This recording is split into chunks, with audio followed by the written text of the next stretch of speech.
അസ്സലാമു അലൈക്കും വറഹ്മത്തുള്ളാഹി വബറകാതുഹു. അൽഹംദുലില്ലാഹി റബ്ബിൽ ആലമീൻ വസല്ലല്ലാഹു അലാ നബീന മുഹമ്മദിൻ വഅലാ ആലിഹി വമൻ തബിഅഹും ബിഇഹ്സാനിൻ ഇലാ യൗമിദ്ദീൻ. അള്ളാഹുവിൻ്റെ അനുഗ്രഹത്താൽ സീറത്തുൻ നബവിയ്യയുടെ 9-ാമത്തെ അധ്യായമാണ് ഇന്ന് നമ്മൾ ഇൻഷാ അല്ലാഹ് പഠിക്കാൻ പോകുന്നത്. അള്ളാഹു സുബ്ഹാനഹു വ തആല ആധികാരികമായി അള്ളാഹുവിൻ്റെ റസൂൽ സല്ലല്ലാഹു അലൈഹി വസല്ലമയുടെ ചരിത്രവും അങ്ങനെ സലഫുസ്സാലിഹീങ്ങളായ ആളുകൾ വരെയുള്ള ചരിത്രം പഠിക്കുവാനുള്ള തൗഫീഖ് നമുക്ക് പ്രദാനം ചെയ്യുമാറാകട്ടെ. ഇന്ന് പറയുന്നത് ഹദീസുൽ ഫീൽ, അതായത് ആനയുടെ സംഭവം.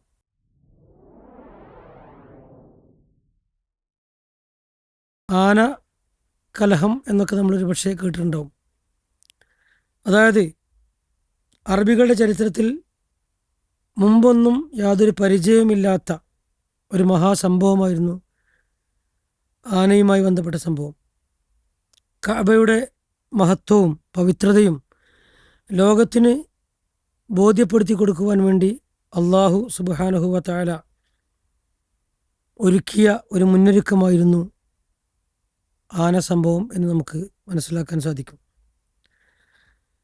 അവസാന പ്രവാചകനായ അഷ്റഫുൽ ഖൽഖ് റസൂലുള്ളാഹി സ്വല്ലല്ലാഹു അലൈഹി വസല്ലമയുടെ നിയോഗത്തിന് തൊട്ട് മുമ്പ് നടന്ന ഒരു വലിയ ഒരു അത്ഭുതമായിരുന്നു ആന സംഭവം. അള്ളാഹുവിൻ്റെ ഭവനത്തെ സംരക്ഷിക്കുന്നത് അള്ളാഹു തന്നെയാണ് എന്നതിന് വ്യക്തമായ തെളിവായി ഈ സംഭവം മാറുകയാണുണ്ടായത്. അബ്രഹയുടെ എന്ന് പറഞ്ഞാൽ അബ്രഹത്തുൽ അശ്രം എന്ന് പറയുന്ന യമനിലെ ഭരണാധികാരി, ആ ഭരണാധികാരി സ്വൻആയിൽ അതിവിശാലവും ആഡംബരവും എല്ലാ നിലക്കുള്ള സൗകര്യങ്ങളും ഉള്ള ഒരു പള്ളി നിർമ്മിച്ചു. അറബികൾ കഅബയ്ക്ക് പകരം ആ പള്ളിയിലേക്ക് തീർത്ഥാടനത്തിന് വരണം എന്നതായിരുന്നു അവൻ്റെ ലക്ഷ്യം. അതിനായി അദ്ദേഹം നജ്ജാഷിക്ക് കത്തെഴുതി തൻ്റെ പദ്ധതി ഓരോന്നായി അറിയിച്ചു കൊടുക്കുകയും ചെയ്തു. എന്നാൽ അറബികളൊരിക്കലും കഅബയെ ഉപേക്ഷിക്കാൻ തയ്യാറായില്ല. ഇത് കണ്ടപ്പോൾ അല്ലെങ്കിൽ ഇതറിഞ്ഞപ്പോൾ അറബികളുടെ പ്രതികരണം, ഒരു അറബി യുവാവ് രഹസ്യമായി ആ പള്ളിയിൽ കയറി അതിനെ അപമാനിച്ചു. ഇത് അബ്രഹത്തുൽ അശ്രമിനെ വളരെയേറെ പ്രകോപിതനാക്കി. അതിന് പ്രതികാരമായി കഅബ പൊളിച്ചു കളയാമെന്ന് അയാൾ പ്രതിജ്ഞ ചെയ്തു. അങ്ങനെ കഅബയെ ആക്രമിക്കാൻ വേണ്ടി, കഅബ നശിപ്പിക്കുവാൻ വേണ്ടി അബ്രഹത്തുൽ അശ്രം പുറപ്പെടുകയാണ്. തൻ്റെ സൈന്യത്തോടൊപ്പം നിരവധി ആനകളുണ്ടായിരുന്നു. അവയിൽ ഏറ്റവും വലിയ ആനയുടെ പേര് മഹ്മൂദ് എന്നായിരുന്നു. ഏറ്റവും വലിയ ആനയുടെ പേര് മഹ്മൂദ്. വഴിയിൽ ഒരുപാട് പ്രതിരോധങ്ങൾ അദ്ദേഹത്തിന് നേരിടേണ്ടി വന്നു. യമനിലെ നേതാവായ ദൂ നഫർ അബ്രഹത്തിനെ തടയാൻ ശ്രമിച്ചു. യുദ്ധത്തിൽ പരാജയപ്പെട്ട അദ്ദേഹം തടവിലായി. അങ്ങനെ പിന്നീട് അദ്ദേഹത്തെ കൊല്ലാനൊരുങ്ങിയപ്പോൾ അദ്ദേഹം പറഞ്ഞു, ജീവൻ രക്ഷപ്പെടണം എന്നാവശ്യപ്പെട്ടത് കൊണ്ട് അബ്രഹത്തിനോട് പറയുകയും അങ്ങനെ അബ്രഹത്തെ വിട്ടയക്കുകയും ചെയ്തു. തുടർന്ന് നുഫൈൽ ഇബ്നു ഹബീബിൻ അൽ ഖസ്അമിയ്യ്, നുഫൈൽ ഇബ്നു ഹബീബ് അൽ ഖസ്അമിയ്യ് എന്ന് പറയുന്ന ഒരാൾ അബ്രഹക്കെതിരെ പോരാടി. അദ്ദേഹവും പരാജയപ്പെടുകയാണ് ചെയ്തത്. അദ്ദേഹത്തെയും തടവിലാക്കി. പിന്നീട് വഴികാട്ടിയായി സേവനം ചെയ്യാമെന്ന വ്യവസ്ഥയിൽ അദ്ദേഹത്തിന് ഒഴിവ് കൊടുത്തു, രക്ഷപ്പെടാനുള്ള അവസരം കൊടുത്തു. അങ്ങനെ അദ്ദേഹം രക്ഷപ്പെട്ടു. ഇനി ത്വായിഫുകാർ ഇദ്ദേഹം വന്നപ്പോൾ അവരൊരു നിലപാട് സ്വീകരിച്ചതായി പറയുന്നുണ്ട്. അബ്രഹത്ത് അവിടെ നിന്ന് ത്വായിഫിലെത്തിയപ്പോൾ ത്വായിഫുകാരുടെ നിലപാട്, അവർ യുദ്ധം ചെയ്തില്ല, എന്നാൽ ഞങ്ങളുടെ ആരാധനാലയം നിങ്ങൾ ലക്ഷ്യമിടുന്ന കഅബയല്ല എന്നവർ അറിയിച്ചു. മക്കയിലേക്കുള്ള വഴി കാണിച്ചു കൊടുക്കാൻ അബൂ റിഗാൽ എന്നയാളെ വഴികാട്ടിയായി കൂടെ കൊണ്ടുപോയി. പിന്നീട് അറബികൾ അബൂ റിഗാലിനെ വഞ്ചകനായിട്ടാണ് കണക്കാക്കിയത്. അബൂ റിഗാൽ എന്ന് പറയുന്ന ആളെ വഞ്ചകനായിട്ടാണ് പിന്നീട് ആളുകൾ, അറബികളായ ആൾക്കാർ കണക്കാക്കിയത്. ഇനി അബ്രഹത്ത് മക്കയിലെത്തുകയാണ്. മക്കയിലെത്തിയപ്പോൾ ഏറ്റവും മക്കയോട് അടുത്തെത്തിയപ്പോൾ ഖുറൈശുകാരുടെ ഒട്ടകങ്ങളും മറ്റും സ്വത്തുക്കളുമൊക്കെ അയാൾ പിടിച്ചെടുത്തു. അബ്ദുൽ മുത്തലിബിൻ്റെ 200 ഒട്ടകങ്ങളും പിടിച്ചുകൊണ്ടാണ് അയാൾ പോയത്. തുടർന്ന് അബ്രഹത്ത് തൻ്റെ ദൂതനെ മക്കയിലേക്ക് അയച്ചു. അങ്ങനെ അബ്രഹത്തും അബ്ദുൽ മുത്തലിബും തമ്മിലുള്ള ഒരു കൂടിക്കാഴ്ച ഉണ്ടാകേണ്ടി വന്നു. അബ്രഹത്തിൻ്റെ അടുക്കലേക്ക് അബ്ദുൽ മുത്തലിബ് വരികയും അവർ തമ്മിൽ കൂടിക്കാഴ്ച നടത്തുകയും ചെയ്തു. അബ്ദുൽ മുത്തലിബ് അബ്രഹത്തിനെ സന്ദർശിച്ചു. അദ്ദേഹത്തിൻ്റെ വ്യക്തിത്വവും ഗാംഭീര്യവും കണ്ട അബ്രഹത്ത് വളരെ ആദരവോടുകൂടിയാണ് അബ്ദുൽ മുത്തലിബിനെ സ്വീകരിച്ചത്. അബ്രഹത്തിൻ്റെ അരികിൽ അദ്ദേഹത്തെ അബ്ദുൽ മുത്തലിബിനെ ഇരുത്തുകയും ചെയ്തു. എന്നിട്ട് അബ്രഹ ചോദിച്ചു, നിനക്ക് എന്താണ് വേണ്ടത്? അപ്പോൾ അബ്ദുൽ മുത്തലിബ് മറുപടി പറഞ്ഞു, എൻ്റെ 200 ഒട്ടകങ്ങൾ എനിക്ക് തിരിച്ചു തരണം.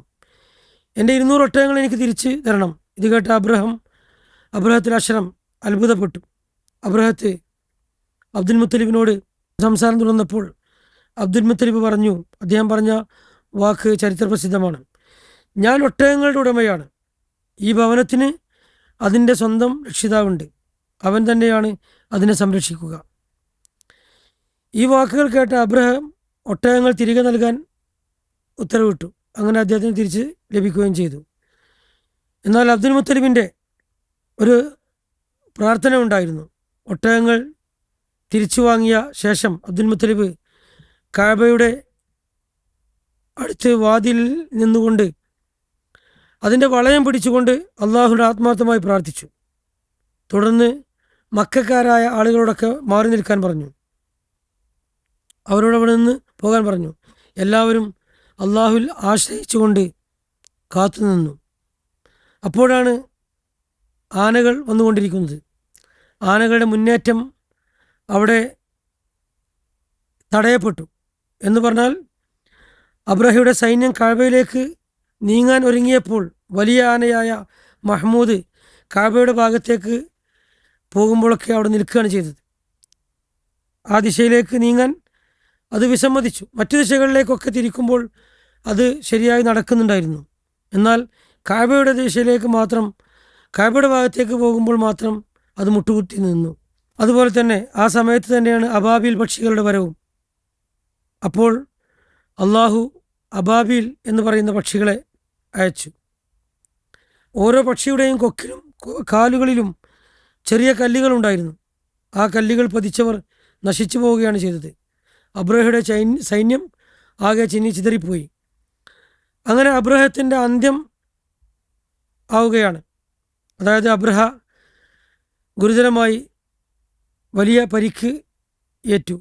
ശരീരഭാഗങ്ങൾ ഒന്നൊന്നായി മുറിഞ്ഞു വീഴാൻ തുടങ്ങി. യമനിലെത്തുന്നതിന് മുമ്പേ അയാൾ ദയനീയമായി മരിച്ചു.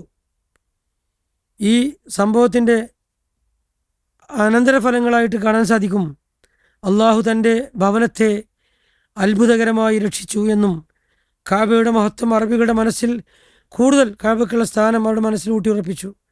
ഖുറൈശികളുടെ സ്ഥാനവും ബഹുമാനവും വർദ്ധിക്കുകയാണ് ചെയ്തത്. ഈ സംഭവത്തിന് ശേഷമാണ് ആ വർഷം ആമുൽ ഫീൽ, ആനവർഷം എന്ന പേരിൽ അറിയപ്പെട്ടത്. അഷ്റഫുൽ ഖൽഖ് റസൂലുള്ളാഹി സ്വല്ലല്ലാഹു അലൈഹി വസല്ലമ ജനിച്ചതും ഈ ആനവർഷത്തിലാണെന്ന് സീറ ഗ്രന്ഥങ്ങൾ രേഖപ്പെടുത്തിയിട്ടുണ്ട്. ഇവിടെ നമ്മൾ പ്രത്യേകമായി ഓർക്കേണ്ട കാര്യം, അള്ളാഹു തൻ്റെ ദീനിനെയും വിശുദ്ധ സ്ഥാനങ്ങളെയും സംരക്ഷിക്കാൻ മനുഷ്യരുടെ സഹായം ആവശ്യപ്പെടുന്നില്ല. ശക്തിയും ആയുധവും സൈന്യവും അള്ളാഹുവിൻ്റെ തീരുമാനത്തിന് മുന്നിൽ ഒന്നുമല്ല എന്ന് ഇതിലൂടെ നമുക്ക് ബോധ്യപ്പെടുന്നു. അള്ളാഹുവിൽ പൂർണ്ണമായി ആശ്രയിക്കുന്നവരെ അള്ളാഹു ഒരിക്കലും കൈവടിയുകയില്ല. ഈ ഭവനത്തിന് അതിൻ്റെ രക്ഷിതാവുണ്ട് എന്ന അബ്ദുൽ മുത്തലിബിൻ്റെ വാക്കുകൾ തവക്കുലിൻ്റെ മനോഹരമായ മാതൃകയാണ്. ചെറിയ പക്ഷികളുടെയും അതുപോലെ തന്നെ ആ ചെറിയ പക്ഷികൾ ചെറിയ കല്ലുകളെയും ഉപയോഗിച്ച് അള്ളാഹു സുബ്ഹാനഹു വ തആല ആ മഹാസൈന്യത്തെ നശിപ്പിക്കാൻ അള്ളാഹുവിന് കഴിയുമെന്ന് ഈ സംഭവം നമ്മെ പഠിപ്പിക്കുന്നുണ്ട്. സൂറത്തുൽ ഫീൽ മനസ്സിലാക്കുന്നതിനുള്ള പ്രധാന ഒരു ചരിത്ര പശ്ചാത്തലവും കൂടിയാണ് ഈ സംഭവം എന്ന് നമുക്ക് മനസ്സിലാക്കാൻ സാധിക്കും. അള്ളാഹു സുബ്ഹാനഹു വ തആല കൂടുതൽ അഷ്റഫുൽ ഖൽഖ് റസൂലുള്ളാഹി സ്വല്ലല്ലാഹു അലൈഹി വസല്ലമയുടെ ചരിത്രം പഠിക്കുവാനുള്ള തൗഫീഖ് നമുക്ക് പ്രദാനം ചെയ്യുമാറാകട്ടെ. ഇപ്പോൾ നമ്മൾ 9ാമത്തെ ഭാഗമാണ് കേട്ടത്. ഇൻഷാ അല്ലാഹ് 10ാമത്തെ ഭാഗം അടുത്ത ക്ലാസ്സിൽ നമുക്ക് കേൾക്കാം. ഇൻഷാ അല്ലാഹ്. ജസാക്കുമുല്ലാഹു ഖൈറ. വഫഖനല്ലാഹു തആല. അല്ലാഹുമ്മ ആമീൻ. അസ്സലാമു അലൈക്കും വറഹ്മത്തുള്ളാഹി വബറകാതുഹു.